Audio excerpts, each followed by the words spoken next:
From a player who went everywhere with no shoes, to another who ended a teammate's career with a single blow, let's take a look at the 5 weirdest players in NFL history. No player blurred the line between athlete and entertainer quite like Chad Johnson. He was fast, flashy, and always had something up his sleeve. One of his most memorable moves was legally changing his name to Chad Ochocinco to match his jersey number 85. The funny thing is, it's not even proper Spanish, which would be Ochocinco, but Chad didn't care. He preferred the shortcut version. And once he made it official, everyone had to call him that. Ochocinco from now on. Anybody that writes about whatever I say today, you call me Ochocinco. Do not say Chad.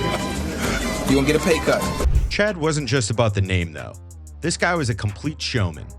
Whether it was trash talk, wild interviews, or over-the-top celebrations, he always commanded attention.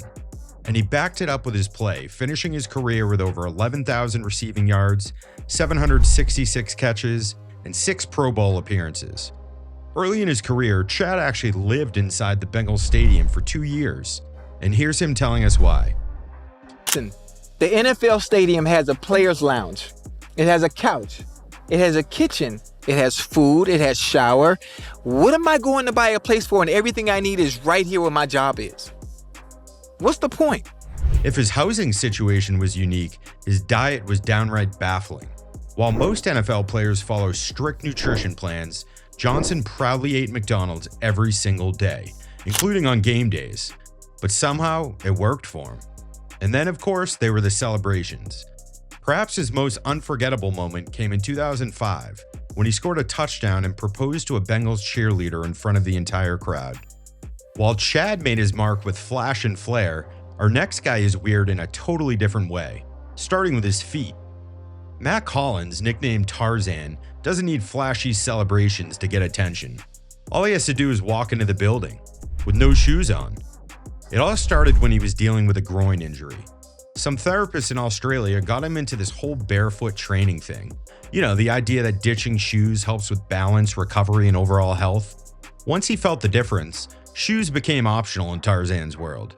The dude rolls up to team meetings barefoot, sits through film sessions with nothing on his feet, and trains that way too. And it isn't just a footwear thing. Hollins is also too good for forks and spoons. He eats everything with his hands. Hands will help you digest because your body knows that it's coming. Your hands will get the temperature of the food so you can better understand what it's going to be before it goes in your mouth so you don't burn your tongue or your lips. And you're more cognizant of washing your hands. People are like, it's dirty. No, it's not, because I know I'm about to use my hands, so I got to wash it. On game days, Hollins takes his uniqueness to another level, often arriving at the stadium in full costume. One week he'll be a mad scientist, the next an animal, or sometimes he's just wearing a robe and an offbeat sweater. For Tarzan, football is more than just statistics. It's about expressing himself from top to bottom, or should I say, soul to soul. On the other end of the spectrum, there's beast mode. We all knew him for running through defenses like a wrecking ball, but Marshawn Lynch had 2 other distinctive traits. He barely spoke during interviews. Anything else that you had today? Yeah. And he had a serious love for Skittles. His Skittle obsession began in childhood, when his mother would reward him with a handful during Little League games whenever he made a big play. Uncle told me, man, you disrespectful if you call them Skittles. Say they power pellets. By the time he hit the NFL, it was a full-on superstition. When he was with the Seahawks, Lynch would munch Skittles before every game like it was pre-workout. The trainers had to keep a stash ready, and his teammates knew better than to mess with his candy supply. It got so big that fans started bringing their own Skittles to games, and eventually the candy company hooked him up with commercials and sponsorships, creating one of the most iconic player-brand partnerships in sports. When it came to media obligations, Lynch was notoriously reserved. His most iconic press moment came during the 2015 Super Bowl Media Day. The NFL said he had to show up or get fined, so guess what he did? Hey, I'm just here so I don't get fined. So y'all can sit here and ask me all the questions y'all want to. I'm going to answer with the same answer, so y'all can shoot if y'all please. But instead of answering questions, he just repeated, I'm here so I won't get fined.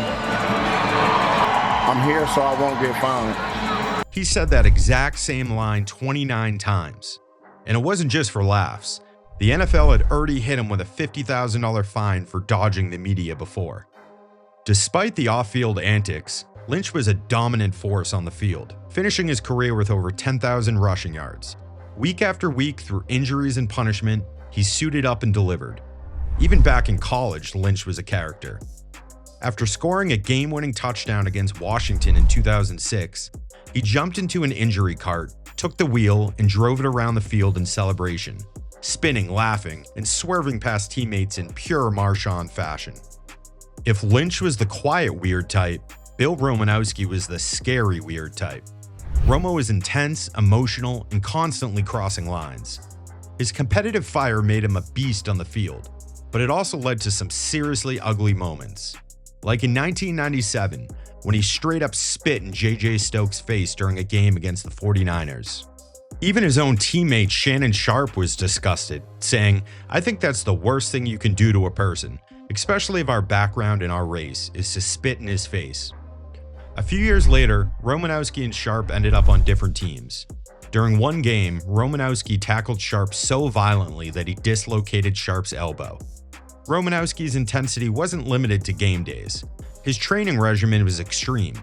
He took hundreds of supplements daily, constantly experimenting with combinations to find any possible advantage. This relentless drive had a dark side. During the Raiders training camp in 2003, Romanowski attacked teammate Marcus Williams, a rookie tight end. What started off as a routine practice rep escalated quickly. After Williams blocked Romanowski during a running play, Romanowski grabbed him by the jersey after the whistle. Williams backed away with his hands up, signaling he was done, but Romo wasn't. He grabbed Williams' face mask, and when Williams briefly grabbed back before letting go, Romo completely lost it. He shoved Williams' helmet so hard that his head snapped back. The helmet flew off, and then, with Williams' face totally exposed, Romo threw a full-force punch right to his face. Williams dropped unconscious. When he came to, his face was bloody, his left eye socket was shattered, and he had a chipped tooth. Romanowski was standing over him screaming, "Don't you ever hold me. Don't you ever touch me." The punch caused brain damage and ended Williams' football career right there. He sued Romanowski afterward. Honestly, who wouldn't? Romanowski's obsession with performance helped him last 16 years in the league, which is an unusually long career for a linebacker. But as we've just seen, that same intensity made him volatile and at times dangerous, even to his own teammates. And now, for someone with a completely different energy, Terry Bradshaw.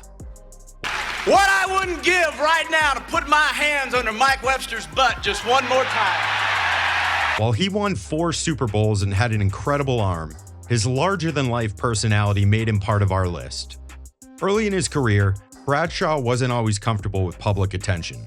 In fact, in 1983, he checked into a Louisiana hospital under the name Thomas Brady to avoid media coverage while undergoing surgery on his throwing elbow. When I checked in, they said, "We're not going to check you in under your name. You'll get hassled.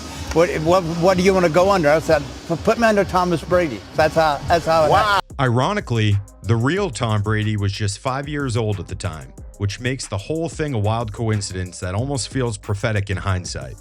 After retiring from playing, Bradshaw didn't fade into the background. He jumped straight into TV as an analyst on Fox NFL Sunday, where he became famous for saying whatever popped into his head with no filter required. Some of his on-air moments are jaw-droppers, like this comment about Kyler Murray during a Cardinals segment. Their mentality is throw, throw, throw, throw. I think if this kid ran 5 or 6 runs in a row, I think he'd commit suicide or something. They have to throw. Whoa, that's a little dark for this audience. Then, at the 2023 Super Bowl, Bradshaw told Chiefs coach Andy Reid to waddle on over here during the trophy presentation. Bradshaw even starred in his own reality show, The Bradshaw Bunch, fully embracing the chaos of having cameras follow his daily life. Whether he was waxing his back or trying hot yoga with his daughter, he showed that retirement hasn't diminished his colorful personality one bit. If you enjoyed this video, then you'll definitely want to check out our video on the craziest draft moments in NFL history. Do us a favor and hit that subscribe button to help us hit 1,000 subscribers. Also, share with your football buddies too. They'll thank you later.